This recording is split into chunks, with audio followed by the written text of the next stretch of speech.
ये रिश्ता क्या कहलाता का आज का एपिसोड काफी इंटरेस्टिंग था, जहाँ पर पहले तो मुक्ति और स्लोमो को डांट पड़ती है अभीरा की। अभीरा उनसे पूछती भी है कि तुम तीनों की शक्लों से लगता है कि कुछ बहुत बड़ा कांड कर आ रहे हो, लेकिन मुक्ति जो होती है और स्लोमो भी बहाना मार कर वहाँ से भाग जाते हैं और गाड़ी के पीछे छुप जाते हैं। तभी अरमान की गाड़ी का ड्राइवर आता है जो कि अभीरा को बताता है कि हमारी गाड़ी खराब हो चुकी है। ये सब 3 बच्चों ने कराए, उन्होंने मेरे सर को परेशान भी करा था। अभीरा समझ जाती है कि वो 3 बच्चे कौन है और वे मुक्ति को बुलाती है और कहती है कि मुझे पूरी एक्सप्लेनेशन चाहिए कि तुमने करा क्या है।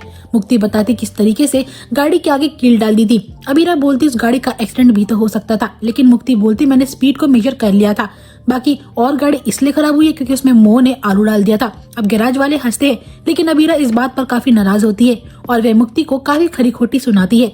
मुक्ति बेचारी सैड होकर वहाँ से निकल जाती है। दूसरी ओर अरमान जो होता है आसपास के एरिया से काफी इरिटेट हो रहा होता है। उसे मायरा के स्कूल के लिए भी लेट हो रही होती है। वह अपने ड्राइवर से बोलता है कि अगर कल गैराज है का वो लोग कब आएंगे। तो ड्राइवर बताता है कि गैराज वाले आपकी गाड़ी लेने के लिए बस कुछ ही देर में आते ही होंगे। अरमान जो होता है वो वहाँ से निकलने की सोचता है क्योंकि वो बहुत ज्यादा इरिटेट होता है। अब अरमान जब साइड में खड़ा होता है और क्रिश से बात कर रहा होता है, तभी वहाँ पर अभीरा आती है।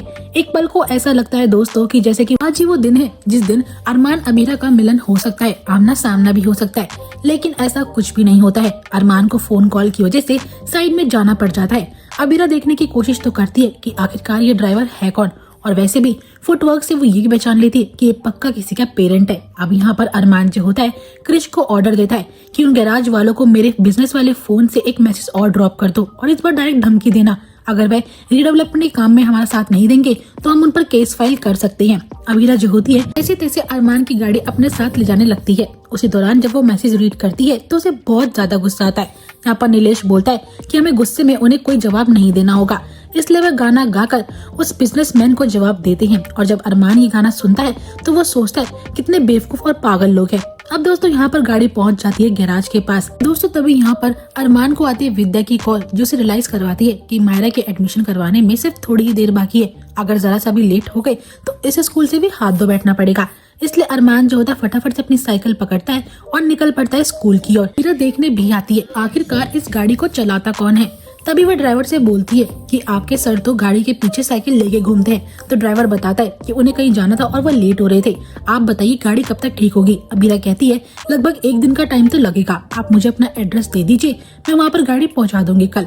अब जैसे ही वो एड्रेस लिखते हैं पोद्दार हाउस का, अभीरा तो वो भी चेक नहीं कर पाती है। दोस्तों यहाँ पर तो वही बात हो गई है, इंडियन टीवी सीरियल्स में जब तक 3-4 बार टकरार ना हो तब तक मुलाकात होती ही नहीं है। अभी यहाँ पर अभीरा अरमान के पास मौका भी था और दस्तूर भी, वे दोनों से मिल सकते थे, लेकिन वही बात है जब डायरेक्टर साहब मिलवाना ही नहीं चाहते हैं तो वो मिलेंगे भी कैसे।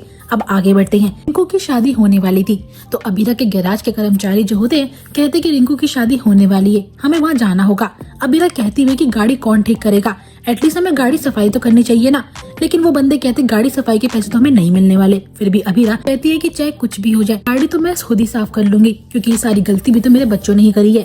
अब यहाँ पर गैराज के कर्मचारी बोलते कि मैं रिंकू की शादी में जाना है, तो अभीरा बोलती कि ठीक है तुम लोगों को जाना, तुम जा सकते हो, ये गाड़ी मैं खुद ही साफ कर लूंगी। अब यहाँ पर अरमान जैसे तैसे स्कूल पहुंच जाता है और यहाँ पर प्रिंसिपल बोलती है कि हमने आपकी बच्ची के बारे में सब चीज जान ली है, लेकिन फिर भी हम ये जानना चाहते कि ऐसा कौन सा ट्रॉमा है जिसकी वजह से मायरा ये सारे प्रैंक्स करती है या फिर गुस्सा करती है या फिर स्कूल से निकाली जा रही है। तो अरमान याद करता है फ्लैशबैक में और बड़ी हिम्मत के साथ टीचर को बताता है कि बहुत साल पहले उसकी माँ उसे छोड़कर चली गई थी किसी और के लिए और यही ट्रॉमा आज तक उसके दिल में है। अभीरा भी वहाँ पर अरमान की गाड़ी से मायरा की शायरी का लेटर पढ़ती है, जहाँ पर कि उसे भी अपनी बेटी मायरा की और अरमान की याद आने लगती है। वह अपने इमोशंस को संभालती है। तभी वहाँ पर एक प्रॉब्लम हो जाती है। रिंकू की माँ आती है और वो बताती है कि लग्जरी गाड़ी अभी तक नहीं आई है, अब रिंकू की विदाई कैसे होगी। यहाँ पर उसकी नजर पड़ती है उस लग्जरी गाड़ी में जो कि अरमान की होती है। वह अभीरा को थैंक यू बोलती है और कहती है मैं जानती हूँ कि तो सारे प्रॉब्लम के सोल्यूशन ढूंढ ही लेती है, ये गाड़ी भी तूने रिंकू के लिए मंगाई है ना। अभीरा कुछ बोलती ही थी लेकिन तभी वहाँ पर वो उसे बोलने का मौका ही नहीं देती और दोस्तों इस गलतफहमी के चलते बेचारी अभीरा भी कुछ नहीं बोल पाती। अब रिंकू की विदाई में और किसी की नहीं बल्कि अरमान पोद्दार की गाड़ी का इस्तेमाल होने वाला है और इस बात से परेशान हो जाती है अभीरा। और दोस्तों यहीं पर एपिसोड एंड हो जाएगा। नेक्स्ट एपिसोड में हमें देखने को मिलता है कि वक्त पर तो कार डिलीवर नहीं होती है, तो अरमान को काफी गुस्सा आता है और वह अभीरा को कॉल खड़का देता है। अब ये देखना दिलचस्प होगा दोस्तों, क्या अरमान की आवाज इतने साल बाद अभीरा पहचान पाएगी या फिर नहीं। मुझे कमेंट सेक्शन में अपनी राय जरूर दीजिएगा। एंड दोस्तों ऐसी लेटेस्ट अपडेट्स के लिए सब्सक्राइब कर लीजिएगा हमारे चैनल को। वीडियो अच्छी लगी हो तो वीडियो को लाइक शेयर करना भी मत भूलिएगा।